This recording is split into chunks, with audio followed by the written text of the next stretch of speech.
Hi, I'm Heather from Underneath Travel. Today I want to talk about something that I think is strange that happens on cruises to me, and I want to know if it happens to you. I keep coming home weighing more than 10 pounds after my cruise. Now, I thought back in my birthday cruise in January, well, not January, sorry, May of last year, I thought I gained the weight because it was a 9-day trip. We'd had fried seafood and different kinds of things. But then in this cruise in January I just had this year, it happened again. I gained more than 10 pounds.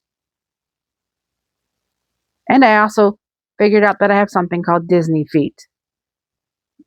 Kind of like Disney leg, but in your feet where things swell up and get splotchy and itchy from travel.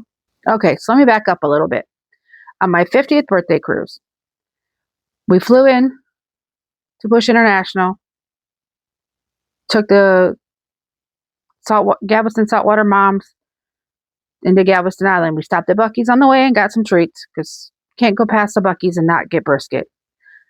I know technically it's not real barbecue, but that stuff is yummy. Although, side note here, when we were on our annual cabin trip to Galveston last year, my wife found brisket without the bun or anything. They sold it separate, so you could just dip it in the barbecue sauce as needed. And that helps with some calories and carbs too. Okay, so where was I? Yeah, we had a 9-day trip, so I thought that was the reason. Lots of food on the cruise, especially coffees, which are my luxury because I don't really drink, desserts. I had a lot of mashed potato bowls.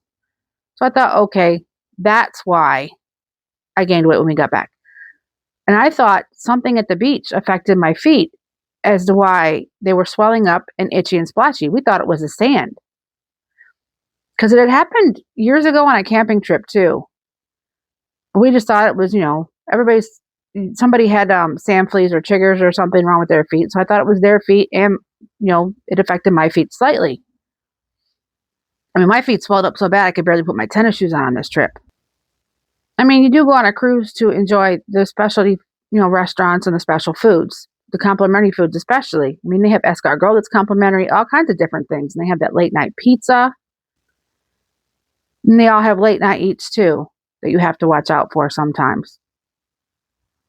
Okay, so on this next cruise I took last January, I thought things were going to be different. I weighed a lot less. I have to look at my notes because sometimes I forget. I weighed 277 pounds before I left for this last trip. I know I mentioned in a previous video, I expected to gain 5 pounds. Because after all, it is a cruise. You have the specialty coffees, you have different foods, you have the different kind of water, things like that. I had no idea that when I got back, I was going to weigh over 10 pounds again. I gained, let's see my notes, 13 pounds on this last cruise. And I watched what I ate for the most part. I did have some fried foods. I had smaller specialty coffees. I did the brown sugar shake and espresso, which has less calories than the caramel macchiatos.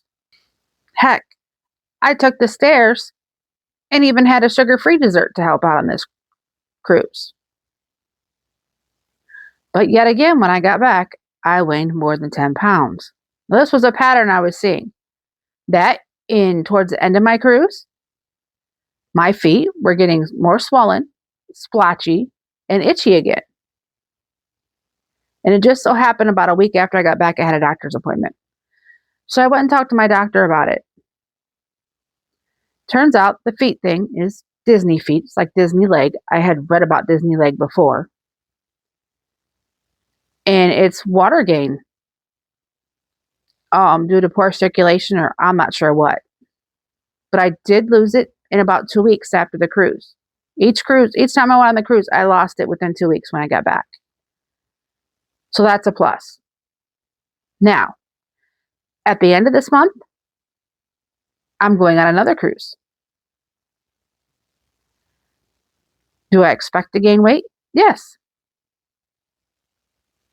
But now I don't expect to gain weight because I'm not watching what I'm eating. I expect to gain weight because of water or whatever the other reason is, just because I do. So we shall see when I get back. Do I gain 10 pounds, 13 pounds? I'd like to just do 5 pounds. 5 pounds is much easier to get off than anything over 10 pounds. Right now, I weigh 274. I'm really hoping before I leave to be down below that, but every time I hope that something happens. I don't know. It's been so hard to go from 280 to below 270 this time. If I remember, I'll put a nice little graph up here to show you the ups and downs in the past few months. All this to say, anyone out there trying to lose weight on a cruise, you're not alone. And all those to say that are in the process of trying to lose weight, do you keep the same patterns on a cruise that you have at home? Do you allow yourself to be a little less strict on a cruise? What are some tips and tricks you have on how to make it easier to stay in your weight goals while on a cruise? I would love to know those. Again, I'm Heather from Unlearn Neat Travel. And until we meet again, have a great day and happy cruising.